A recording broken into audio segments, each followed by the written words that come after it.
On February 8, 1983, a plumber named Michael Catron was called to a house in North London. The address was 23 Cranley Gardens. Residents had been complaining about blocked drains and a strange smell, like something dead.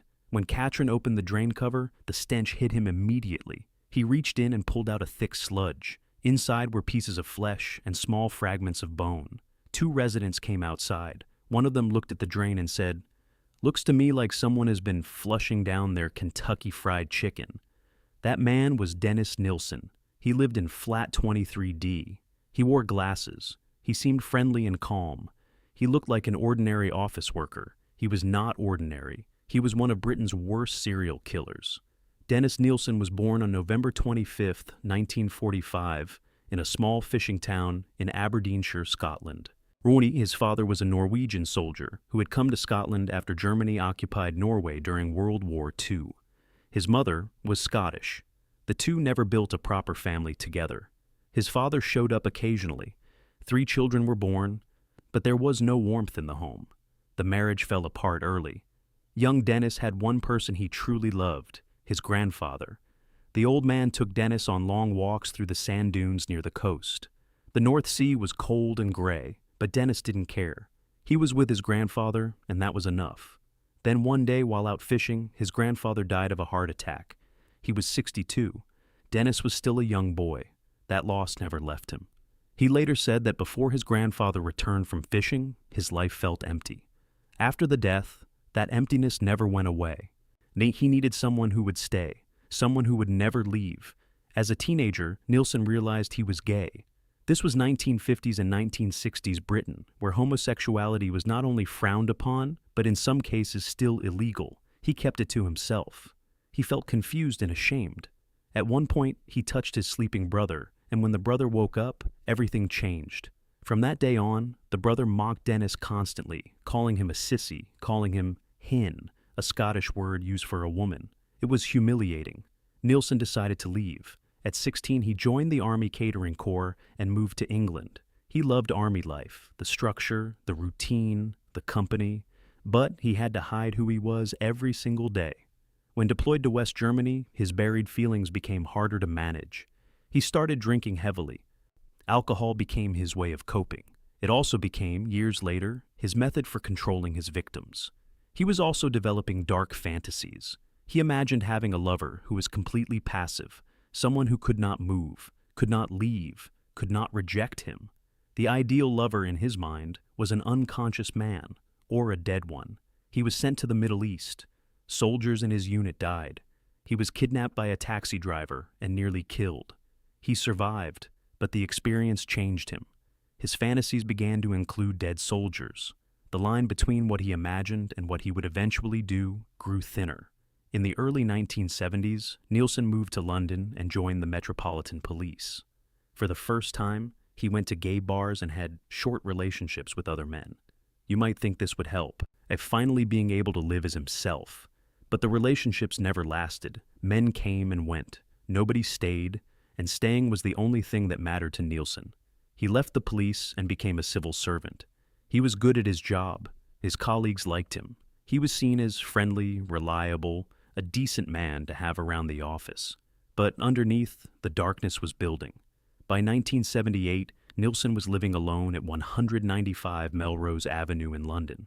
He was lonely. He drank every night. On New Year's Eve that year, he met a young teenager at a pub who was trying to get someone to buy him alcohol. Nilsen obliged. They went back to his place and drank heavily. At some point, the boy fell asleep. Nilsen watched him sleeping and felt that old familiar panic. The boy would leave in the morning. They always left. Yeah, he went to a drawer and took out a tie. He walked over to the sleeping boy and strangled him. Then he drowned him in a bathtub full of water. He bathed the body. He held it. He talked to it. In his mind, the boy was finally his. The body stayed under the floorboards for months. When he eventually burned the remains in the garden, it was as if a relationship had ended. Not long after, he met a young man visiting from Hong Kong. He gave him alcohol and tried to strangle him. But the man survived and got away. He reported it to police. The police spoke to Nilsen, saw a calm and well-spoken professional, and took no further action. A few months later, Nilsen met a young Canadian tourist. First, he said, "Let's have a drink at my place." They drank rum and whiskey. The Canadian got drunk and turned away. Or Nilsen crept across the room and strangled him with a headphone cord. For the next week, Nilsen sat the dead body upright in an armchair. Together, they watched television. Nilsen laughed at the comedies, then turned to the corpse beside him and commented on how funny the show was. When the body began to decompose, Nilsen put it under the floorboards. This became a pattern. He met young men, often lonely or vulnerable, plied them with alcohol, killed them, and kept the bodies for days or weeks, treating them as companions. When decomposition made it impossible, he dissected the body and burned the remains in the garden, sometimes adding car tires to cover the smell. Children from the neighborhood occasionally gathered around the bonfire. He killed again and again. He later said his days had a routine to them. End of the day, end of the drink, end of a person. Floorboards back, carpet replaced, and back to work. He took sick days from his job to make time for what he was doing. When his landlord asked him to leave Melrose Avenue for renovations, there were 5 bodies under the floorboards. Nilsen burned them all, collected £1,000 from the landlord, and moved to Cranley Gardens. The new flat was in a divided house with no garden. Disposal was going to be much harder. For a while, Nilsen held himself back, even when alone with drunk men who were barely conscious. Then, in March 1982, a young man got so drunk Nilsen could not wake him. He stood there staring. Then he grabbed a strap and pulled it around the man's neck. The man woke up and fought back, nearly killing Nilsen before losing consciousness. Nilsen had to try 3 times. The next morning at work, he had to explain the bruises on his own neck. 2 months later, he met a 21-year-old in a Camden Town bar. The man talked about being heartbroken. Nilsen told him to come back to his flat. Hours later, the man woke up halfway inside a sleeping bag with Nilsen's hands around his throat. He heard Nilsen whisper, "Stay still." Then he blacked out. He woke up in a bathtub full of cold water. When he came round, Nilsen told him he had accidentally choked himself on the sleeping bag zip and that the cold water had brought him back. The man believed it. He left and ended up in hospital. A few months later, Nilsen killed again. He met a 20-year-old named Stephen in a pub. They drank and listened to music. Before killing him, Nilsen reportedly said, "Oh, Stephen, here I go again." While doing it, he noticed the boy had bandages on his wrists. Now he had 3 bodies in a small flat with no garden. He began boiling parts to separate flesh from bone. He flushed organs down the toilet. He was still left with heads, torsos, and limbs. The drains started blocking. He called his landlord to complain about the drains. The neighbors complained about the smell. Which brings us back to February 1983. Catrin pulled flesh and bone from the drain. The next day he came back with his manager. They found what looked like a human eye. They called the police. That evening, detectives waited outside the house for Nilsen to return from work. They said they were looking into a health hazard and asked if they could come inside. He said yes. Within seconds of entering, the smell hit them. It was the smell of decomposing human flesh. When a detective told Nilsen they had found human remains in the drain, Nilsen pretended to be shocked. That performance lasted about 2 minutes. He knew it was over.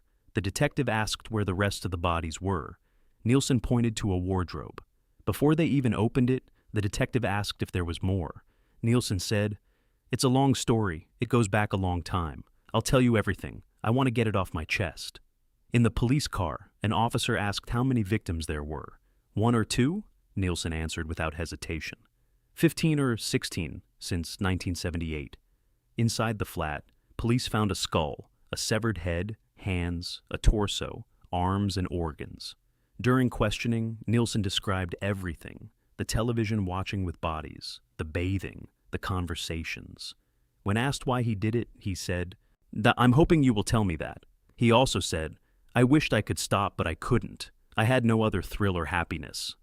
At trial, Nilsen tried to argue he did not know what he was doing was wrong, but the men who had survived came forward and testified, showing clearly that Nilsen had been in control throughout. One survivor was so traumatized he could barely speak. The jury listened in silence as the details came out. Nilsen stood in the dock, looking completely unbothered. On November 3, 1983, he was sentenced to life in prison with a minimum of 25 years. In 1994, The Home Secretary ruled he would never be released. He was kept away from other prisoners after being attacked multiple times. In prison, he wrote over 6,000 pages of notes that were later published as memoirs. In them, he wrote, "I cause dreams which cause death. Oh, this is my crime." In May 2018, Nilsen died in prison at the age of 72 from a pulmonary embolism and internal bleeding. No family members attended his cremation. Years later, the renovated flat at Cranley Gardens went on the market. The listing included a note asking potential buyers to research the history of the property before arranging a viewing.